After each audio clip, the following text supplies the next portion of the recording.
Sydkorea som erhåller Nobelpriset i litteratur. Hon föddes 1970 i Gwangju och har parallellt med sitt författarskap också ägnat sig åt musik och bildkonst. Denna verksamhet över konstarternas gränser är tydligt märkbar i hennes skrivande, som genremässigt har en stor spännvidd. Hon debuterade som lyriker 1993 med dikter i tidskriften Litteratur och samhälle.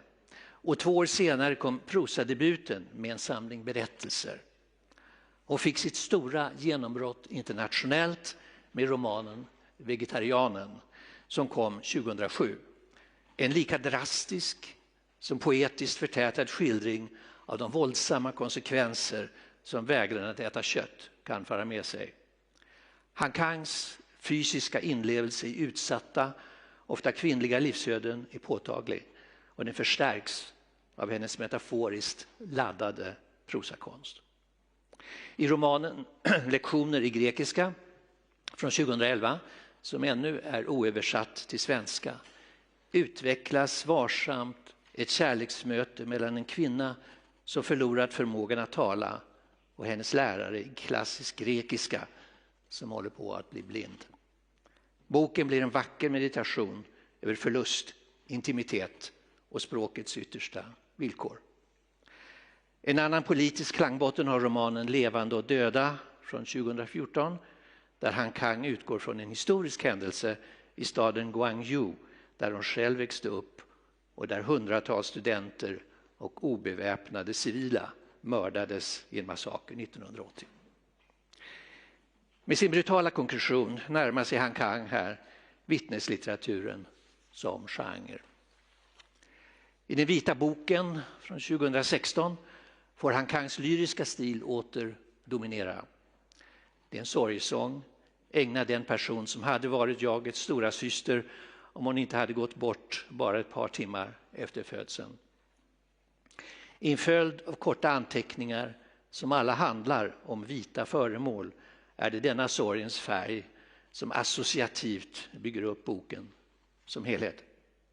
Det gör den mindre till en roman än till en sorts sekulär bönebok som den också har kallats.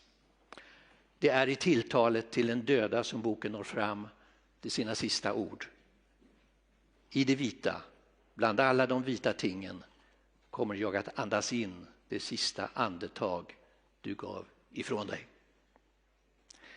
En annan höjdpunkt i författarskapet är slutligen Jag tar inte farväl från 2021. En berättelse som utspelas i skuggan av en massaker i Sydkorea som ägde rum 1950 på den lilla ön Jeju. Där arkebuserades tiotusentals människor, barn och gamla, misstänkta för att vara kollaboratörer. Boken gestaltar mästerligt ett sorgearbete som berättaren utför tillsammans med sin väninna, där båda bär på den katastrof som drabbat närstående. Med ett lika precis och förtätat bildspråk betonar Han Kang det förflutnas makt över det närvarande, men lika starkt väninnornas försök att lösa upp den kollektiva glömskan som omger dem och förvandla traumat i ett gemensamt konstprojekt vars namn är ett med bokens titel.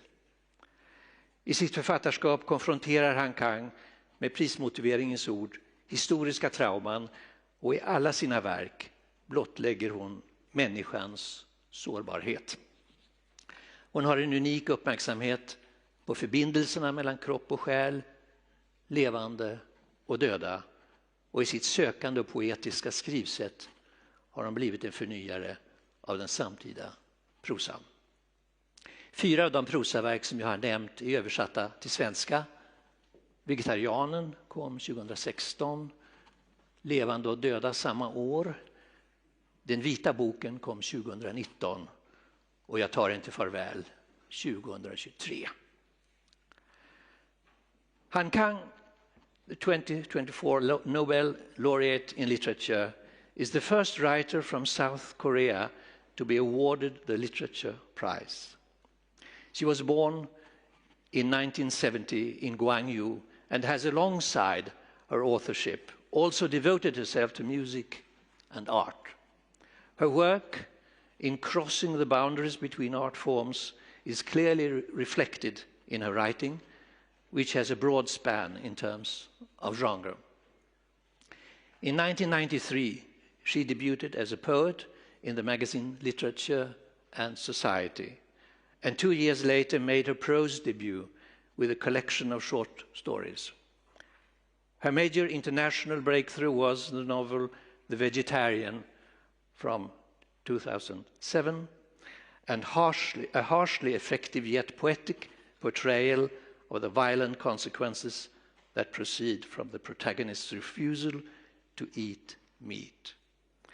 Han Kang's physical empathy for the vulnerable, often female lives is palpable and reinforced by her metaphorically charged prose. In the novel Greek Lessons from 2011, love develops tenderly between a woman who has lost the power of speech and a teacher of ancient Greek who himself is losing his sight. The book becomes a beautiful meditation around loss, intimacy, and the ultimate conditions of language. In the novel Human Acts from 2014, Han Kang this time employs as a political foundation a historical event that took place in the city of Gwangju, where she herself grew up, and where hundreds of students and unarmed civilians were murdered during a massacre in 1980. In her brutal actualization, Han Kang approaches the genre of witness literature. In the White Book from 2016, Han Kang's poetic style once again dominates. The book is an elegy dedicated to the person who could have been the self's elder sister, but who passed away only a couple of hours after birth.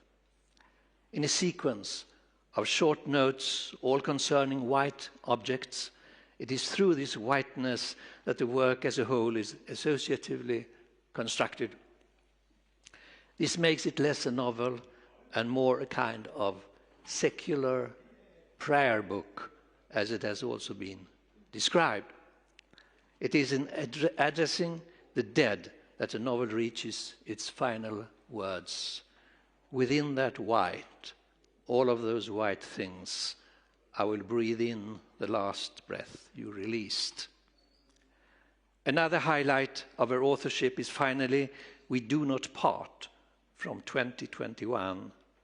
The story unfolds in the shadow of a massacre that took place in the late 1940s on South Korea's Jeju Island, where tens of thousands of people, among them children and the elderly, were shot on suspicion of being collaborators. The book masterfully portrays the mourning process undertaken by the narrator and her female friend, who both carry with them the disaster that has befallen their relatives. With an imagery that is as precise as it is condensed, Han Kang emphasizes not only the power of the past over the present, but also the friend's attempts to bring to light what has fallen into collective oblivion and transform their trauma into a joint art project which lends the book its title. In her oeuvre, Han Kang, as expressed in the Academy's citation, confronts historical traumas and in each of her works exposes the fragility of human life.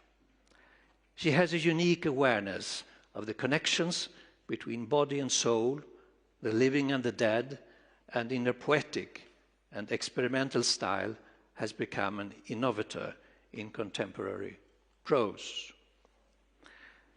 Several works are translated to French and German.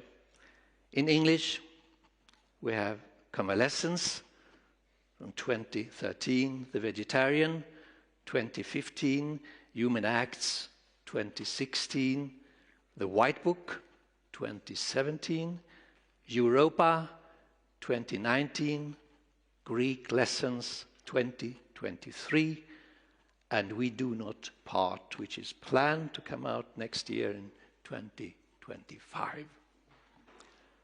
Thank you for listening and for joining us today. And now I will give the word to Ellen Mattsson and Anna-Karin Palm for individual interviews. Thank you. Right now, this part of the briefing is over, and we'll move on to the interviews.